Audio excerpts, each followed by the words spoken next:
Hello, it's Juliet Loves Beginning, and today I have a talk called Accept the Correction. And it was funny to get this title because you have accept, ACCEPT, or accept, EXCEPT. And when I feel disturbed, I have two paths. I can accept, in the A sense, take it in.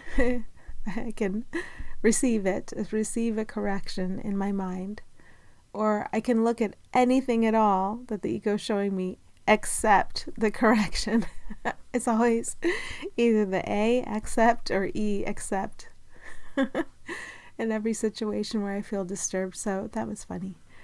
Okay, so the first idea I was given is every time you think it's something out there, accept the correction. It is in your mind. So something like a hurricane. If you think a hurricane is the thing that's dangerous and powerful, there's a correction we can accept in our minds. We can go in, instead of continuing to believe that the separate thing I perceive, called a hurricane, is dangerous and powerful. We can go into our minds and accept a correction for that thinking. Why should we? Because of how we feel. If we're feeling vulnerable, scared, worried, concerned, ego is going to want to distract away from that. So ego will offer you a pathway of, hey, let's look at all these interesting pictures of a destruction. Look at that. Look what a hurricane can do. That's okay, because even within every image of a hurricane, you can go deep within it, or of the effect of a hurricane. You can go deep within it to accept the correction available from within that. Everything I look on is separate. The correction lives in it. If I go to the heart of it, I can say, okay, I'm seeing this a certain way, but correct my mind, correct the tendency in my mind. That's where the correction belongs. So I don't ask for a hurricane to go away. I just ask for correction in the mind. That's it. That's all I need. Okay, the helpfulness of the illustration seems out there. By the way, I wasn't really affected by this hurricane. It just jumped into my mind as soon as I started talking, so I guess that's the metaphor today. And if you were affected by it, thank you for your example, and I'm wishing you happy healing in your mind. So the helpfulness of the illustration seems out there. Anything I'm seeing is being illustrated for me, and there's a lesson in it.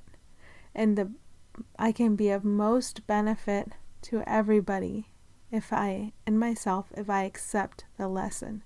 So what I see out there holds a lesson for me.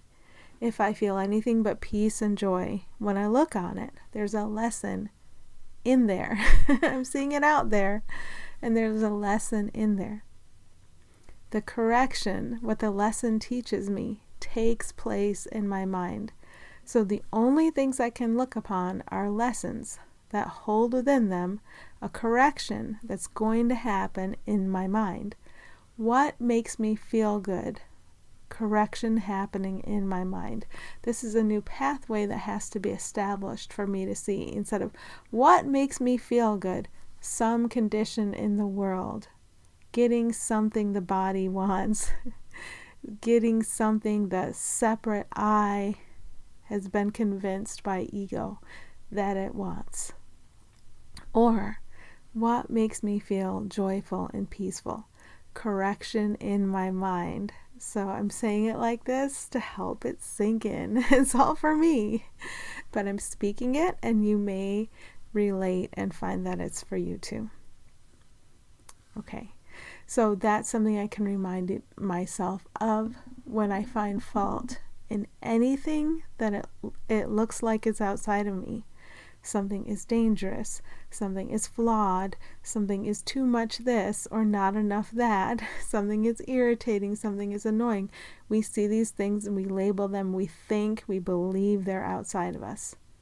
So a way I can bring myself back into the moment, into what the moment holds for me and for everybody, is to remember the only place a correction is needed is in my mind. I'm going to say it again for me. The only place a correction is needed is in my mind. What do I do when I say that? I free the world. I do not insist that the world goes left or right. I have nothing to do with it, in a sense. I acknowledge that what I see comes from my mind, and I accept correction in my mind. Okay. So, another thing I can remind myself of when I notice by my feeling, I have to be very honest about my feeling and not get to, whenever I'm criticizing, and I've just gone straight into criticizing, I've ignored the feeling. Whenever I have a certainty that someone is wrong, I've ignored my feeling. I've bulldozed right over it with analysis so I can back it up and be like, oh, look at that. I was feeling irritated and I needed correction in my mind, and I ignored that. So I went straight into analysis. I went straight into judgment. I went straight into criticism. And now I can back it up and remember I felt oppressed. I felt small. I felt something that wasn't good. So in those moments when I notice, I can remind myself, when my mind has been corrected to recognize love, my mind can extend love. What am I here for? To extend love, and therefore to allow the extension of love through every surface, everything I seem to look upon. That's what I'm here for. So when my mind has been corrected to recognize love, my mind can extend love. I'm here to allow the extension of love. That's my purpose here. That's my function here.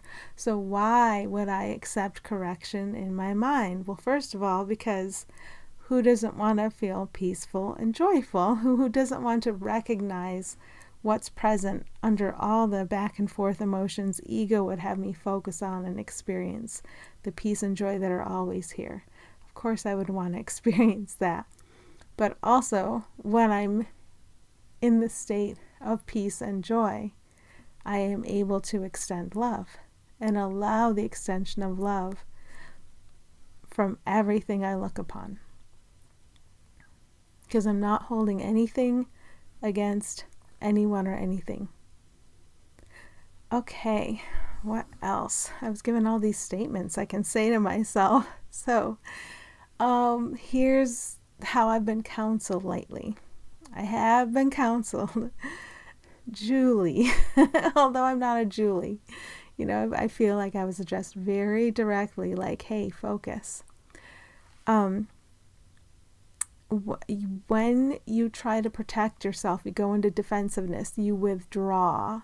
You withdraw from others, so you separate yourself out, and you think, I need to go get peace for myself over here so I can think and be free of everybody's influence, and you withdraw to protect. And I recognize that, I do. Or I withdraw. I cannot criticize you unless I have withdrawn from you and I see you over there, right? If I'm in the middle of laughing with you, like just enjoying, just laughing and enjoying, I have to, if I'm going to criticize you, I have to stop laughing and stop the joy and withdraw from you to look at you from outside the together situation. I have to be in a separate situation in order to find any fault with you. So I've been shown where I withdraw for perceived protection or perceived peace. And what I've been told a lot is, look upon this thing you think is outer and go right into the heart of it. Don't run away from it and try to go into some intellectual idea of peace. Don't try to recover your peace by running away from everything you see as outer. Instead, look upon whatever you believe you're looking upon and remind yourself, somewhere buried deep within this is a kernel of safety. I am willing to see this as it is. So I'm being counseled not to run away, Somewhere buried deep within this is a kernel of safety. I am willing to see this as it is. When I'm looking upon anything at all that I'm just about to criticize, I'm just about to withdraw, make a separate self out of me, and decide what's wrong with over there, or what's wrong with a condition, what's wrong with a person. Instead, look right into the heart of it, which is right into the heart of me. Somewhere buried deep within this is a kernel of safety. I am willing to see this as it is. So, I will go forth into my day, and I hope I remember to tell myself the only place a correction is needed is in my mind. When my mind has been corrected to recognize love, my mind can extend love. And somewhere buried deep within this is a kernel of safety. I am willing to see this as it is. Okay. Happy healing.